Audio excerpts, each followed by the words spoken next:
প্রশাসনের সহায়তা না পেয়ে সাংবাদিকদের সামনে হঠাৎ কান্নায় ভেঙে পড়লেন চট্টগ্রাম বিশ্ববিদ্যালয়ের সহ উপাচার্য অধ্যাপক মোহাম্মদ কামাল উদ্দিন। তার কাঁদতে কাঁদতে বলা কিছু কথা শুনে কেঁদেছে শিক্ষার্থীরাও। ব্রাহ্মণবাড়িয়ার বিজয়নগরের ছতরপুর মাঠে নয়, এবার চট্টগ্রাম বিশ্ববিদ্যালয়ের রক্তাক্ত সংঘর্ষ। স্থানীয়দের সঙ্গে শিক্ষার্থীদের সংঘর্ষে আহত হয়েছেন সহ উপাচার্য, প্রক্টর সহ অন্তত 2 শতাধিক শিক্ষার্থী। মেডিকেলে আহত শিক্ষার্থীদের দেখতে এসে সাংবাদিকদের সঙ্গে কথা বলতে গিয়ে কান্নায় ভেঙে পড়লেন সহ উপাচার্য। তিনি কাঁদতে কাঁদতে বলেন, আমাদের ছাত্ররা দা দিয়ে কোপ খাচ্ছে, আমরা আর্মি বিজিবি কোনো সহায়তাই পাচ্ছি না, আপনারা দয়া করে আমাদের ছাত্রদের উদ্ধার করুন। এই মুহূর্তে হাত জোর করে তিনি অনুরোধ করলেন, আমাদের শিক্ষার্থীরা শান্ত হন, এলাকাবাসীও শান্ত হন। এই ঘটনা আসলে কুচক্রী মহলের ইন্ধনে ঘটছে।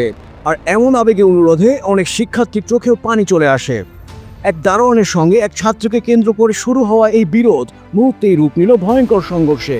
ছাত্র শিক্ষক কেউ বাদ যায়নি আঘাত থেকে। এখন প্রশ্ন, প্রশাসনের সহায়তা কোথায়? শিক্ষার্থীদের রক্ত, শিক্ষকের কান্না, এই দায় কে নেবে?